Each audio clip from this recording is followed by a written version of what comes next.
Today we're going to be talking about one of my favorite things on earth, one of my favorite things to cook, Bolognese sauce.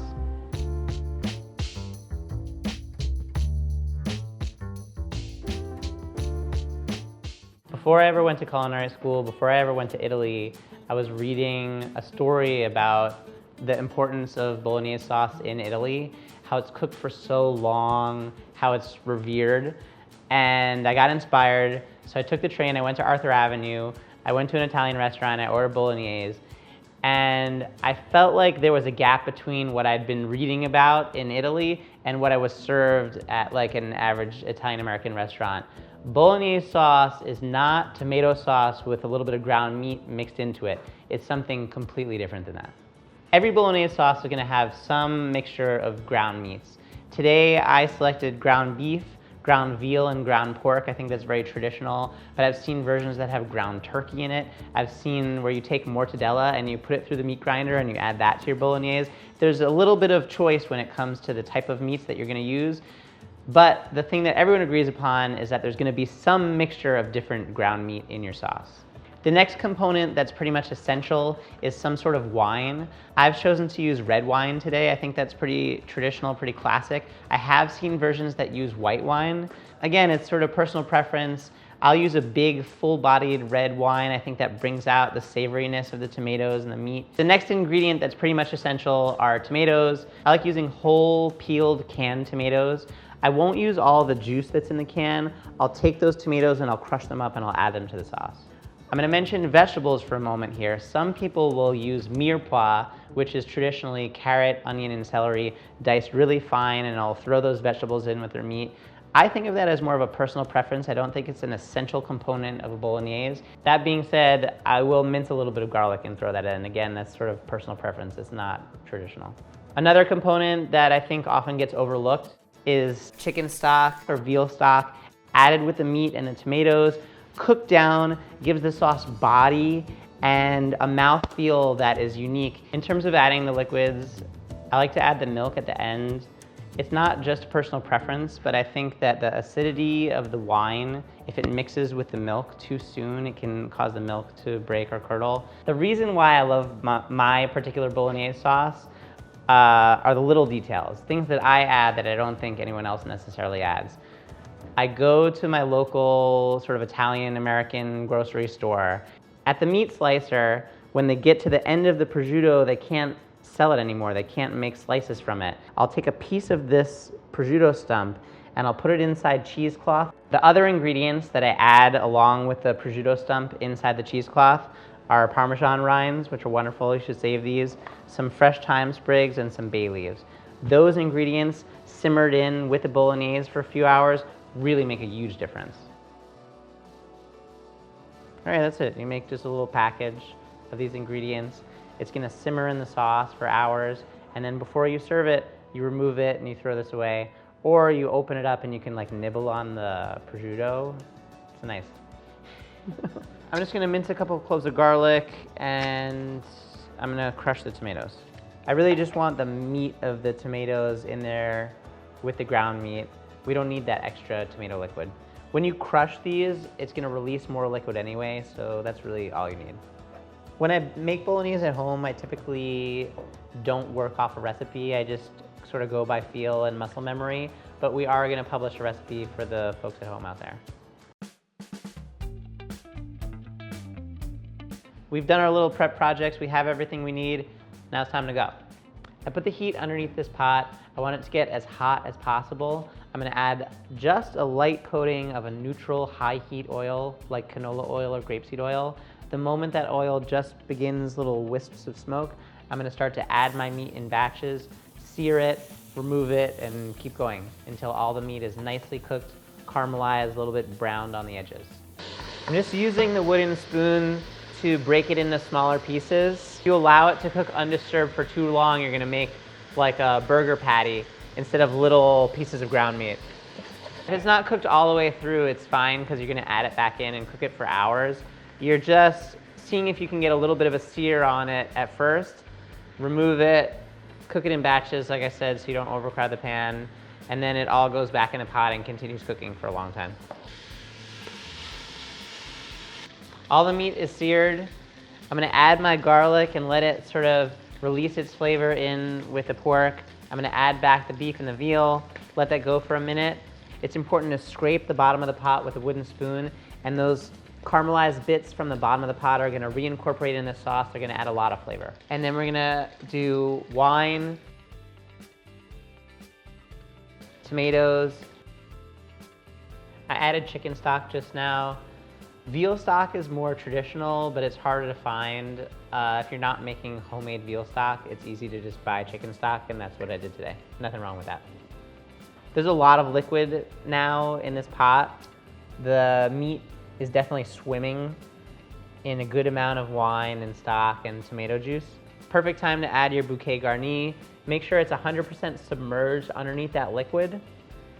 As these liquids reduce over the next few hours, the bouquet garni is gonna release all its flavor into the liquid. It's gonna cook down. It's important to stir this occasionally. You shouldn't walk away for an hour and a half and come back. The bottom of your pot can and will scorch. It can burn. Every 15, 20 minutes or so, it's important to just take your wooden spoon, scrape the bottom of the pot, make sure nothing's sticking, nothing's burning, just keep everything moving in there. Notice now how loose and liquidy this sauce is. It'll be really fun to check back in a couple hours and see how rich and thick and unctuous the sauce becomes. So the sauce has been cooking for about 2 hours now. The wine has reduced down, the stock has reduced down. What used to be a liquidy, almost brothy looking thing now has some body to it. It looks almost like a gravy, the richness of the liquid in here. It's really nice. If you were in no rush at all, if you're at home, you could let this go for another hour before adding the milk, but we're making videos here, so 2 hours, it looks pretty good. We're gonna add the milk, cook it for another hour. It's gonna be nice. You could draw out the process even longer and potentially develop even more flavor through that slow cook. Some of the fat from the meat might start to bubble up to the top of the sauce. That's totally fine, just stir it back in. It's all richness and flavor, you want that there. The Bolognese sauce has been cooking for about 5 hours now. It looks really rich, meaty, creamy. There's hardly any excess liquid left.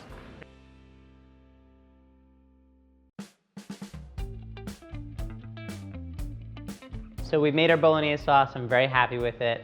Next, we're gonna turn that sauce into lasagna. I'm actually gonna be very traditional, very classic with this lasagna bolognese. Normally I'm inclined to sort of do what I want and be kind of freewheeling and willy-nilly. But when it comes to lasagna bolognese, there's very specific ways to make it.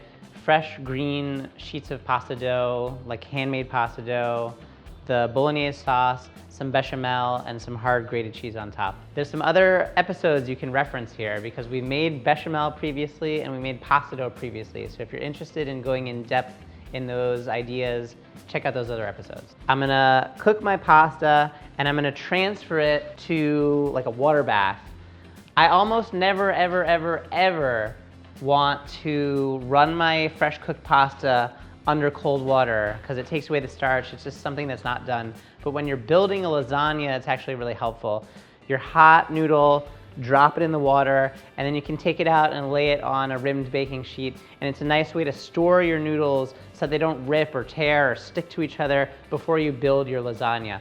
I'm gonna separate them using pieces of parchment paper and a little bit of olive oil so it doesn't stick. Because this is fresh pasta and it's rolled nice and thin, it's only gonna need to cook for about a minute or two. It's a delicate process, but once you get in the flow of it, it's pretty easy. You don't wanna tear your noodles because that'll mess up your lasagna, obviously. The first layer I'm gonna put down is actually not gonna be noodles, it's gonna be a little bit of sauce because you want something for the noodles to rest upon when they're baking in the oven so that they don't burn on the bottom. If you do have some ripped, less than beautiful noodles, try and hide them in the middle of your lasagna. Save the best pristine noodles for the first layer and the last layer. Because if you have some less than beautiful noodles, you can sort of hide them in the middle and no one's really gonna know. But all our noodles look beautiful.